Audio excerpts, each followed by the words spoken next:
MVP stats na naman ang pinamalas ni Anthony Davis. Nakabalik na din si LeBron James sa lineup ng Lakers. Sa laban ng Los Angeles Lakers at Memphis Grizzlies ay nakabalik na nga itong si LeBron James pagkatapos makamiss ng dalawang laro dahil sa injury. Umpisa pa lang ng laro ay maganda na ang ipinapakita ng Lakers. First quarter pa lang nagpakita na ng halimaw na stats itong si Davis. Gumawa agad ng 12 points at 7 rebounds habang nagbabalik sa lineup na si LeBron James ay may slam dunk agad na pasalubong dito sa Memphis. At pinatikim pa ng kanyang signature chase down block itong si Desmond Bane. Nagtala siya ng 7 points at 4 rebounds sa first quarter habang maalat naman si Ja Morant sa opening quarter. 0 out of 4 siya sa field. Kaya naman lamang ng 10 points ang Lakers sa pagtatapos ng first quarter, 30-20. Second quarter, mamaw pa rin ang laruan ni Anthony Davis. Double-double na siya dito sa second quarter na may 22 points, 10 rebounds. Butata naman ang inabot ni LeBron James nang subukang sumalaksak dito sa rookie na si Zach Edey.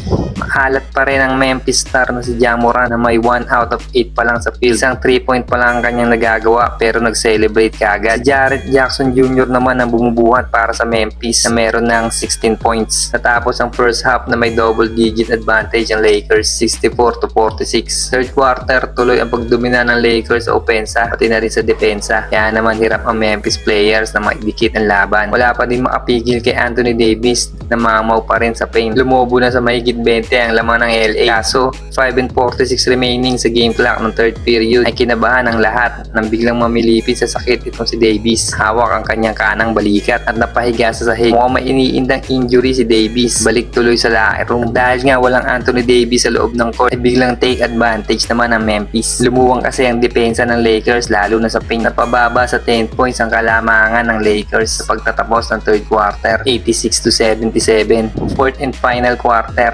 nakabalik naman sa laro si Anthony Davis at mukhang wala namang malubhang injury na tamo. Kaya naman under 9 minutes, balik na naman sa double digit ang lamang ng Lakers dahil na din dito sa 5 straight points na mula kay Austin Reeves at LBJ, 96-83. Nakatulog naman sa depensa ang Memphis dito sa play na to. Easy 2 points tuloy yan para kay Reddish. Halfway march sa fourth quarter ay nakukuha na ni Ja Morant ang kanyang rhythm sa court. Dinanis pa ni Morant si LeBron at Christie sa reverse layup na ito. Kaso 4 minutes pa ang nalalabi sa game clock ay na-fouled out naman si Jaren Jackson Jr. Under 3 minutes na ibaba pa ng Memphis sa 9 points ang kalamangan ng Lakers dahil sa putback dunk na ito ni Zach Edey. 22 seconds na lang nalalabi, nakakuha pa ng steal ang Lakers at nagresulta yan sa slam dunk ni Anthony Davis. Sa uli, panalo pa din ng Lakers sa score na 116-110. Mamaw mode Anthony Davis na nagtala ng 40 points at 16 rebounds habang si LeBron James naman ay may 18 points, 8 assists at 8 rebounds. Si Austin Reeves naman ay nagtala ng 19 points, 8 assists. Sa Memphis naman ay 20 points si Ja Morant at 25